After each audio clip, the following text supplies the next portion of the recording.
For as long as I can remember, my family ran what we called a horror caravan.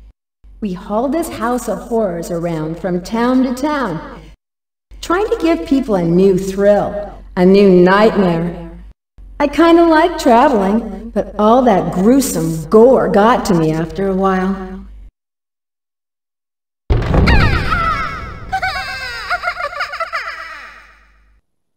My dad was always conjuring up new devices, tricks, and traps, each one scarier than the last. Guess who he tried them out on? Yep, me. No! I guess it toughened me up a little. I mean, you have to be brave to walk through a den of snakes or try to avoid trapdoors to make it to your room. I was a pretty fearless kid by the time I was 5, thanks to my fearsome father. He fed on others' fears and was never satisfied. My mom couldn't stand how obsessed he'd gotten, so she thankfully divorced him when I was 6. Yet I had gotten attached to horror. I remember how that good old Halloween pillow and a hot red water bath soothed me. I think I might major in child psychology.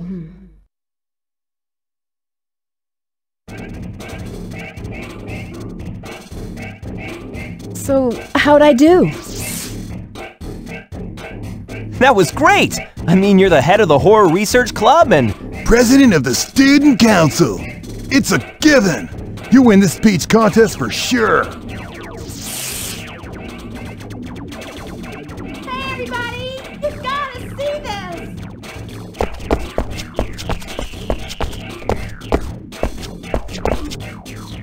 What, Michelle? Why didn't you listen to Eriko's speech? I don't need to. I know she'll win. Here, take a look at this. those are guest invitations to Illbleed. How'd you get them? From a Pepco promotion. Kill! Look, we can win $100 million there. Yeah, if we can manage to get through the whole park, that is. No sweat. I'm game if you are. Sure thing. I'm with ya. Whoa, whoa. What about you, Eriko? I think I'll pass. It sounds too good to be true. Why?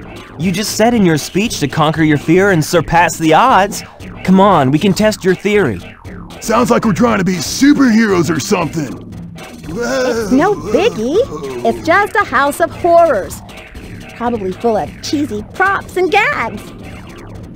Which proves what's so weird about this. How can a funky place like that afford a $100 million reward? Who knows? Maybe they'll make it take so long to get through it, everyone will give up, go home, and the horror honchos will end up with a lot of free publicity. Or else the whole thing is a hoax, and they don't have the money at all. I agree with him. I'm down with that. I'm not voting or going. For real? Are you positive? You sure? Yep, you heard me. Okay, Your Highness. Then we three humble slaves shall bring back the $100 million, and you'll be sorry. I can't wait to commune with the undead. I'd use the money for a chainsaw and hack my way into fame and fear. Ha ha! Oh, brother. Okay, then. We'll catch you later, Eriko. Let's go!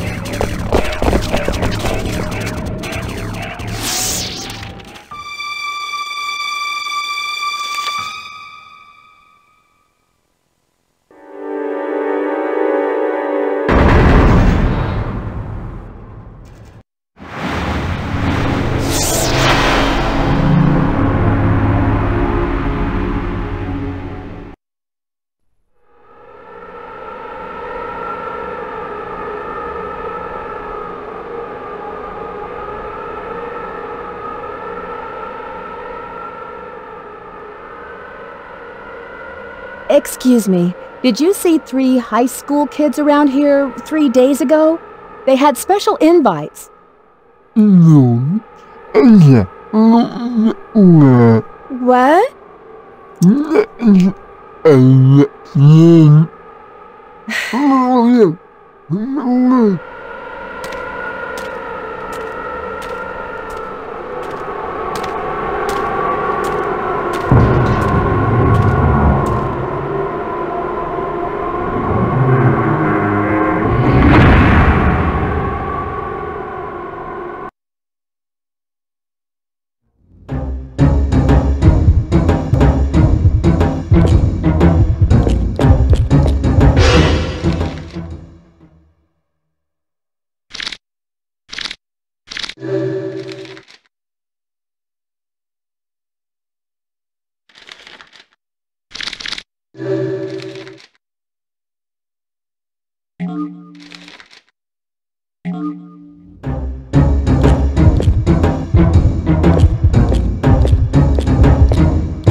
play a sport, a game, knowing full well that you're going to either win or lose. You never expect to die before your dreams come true. Neither did Jimmy or his father, Gale Banballo, a Minnesota innkeeper. He set up a secret baseball practice arena in the basement of his inn, where he and his son practiced day after day. Jimmy's hard work and batting skill finally led his team to a state victory. It started out a crisp spring day, but before Jimmy could go outside to play, he and his dad went downstairs to bat the ball around a few times. Upstairs, some teenagers had been playing with fire, turning the inn into a raging blaze that was soon out of control. The inn was a total loss, and so was Jimmy, burned in minutes. Mr. Banballo was so badly maimed, he turned into a hideous monster, oozing and bleeding, snarling and growling like a beast, enraged and bent on revenge. He tracked down the kids responsible for the fire and killed them one by one with a blowtorch. That wasn't enough for Banballo. He won't leave his inn or his memories, so there he waits, in ambush.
Uh-huh.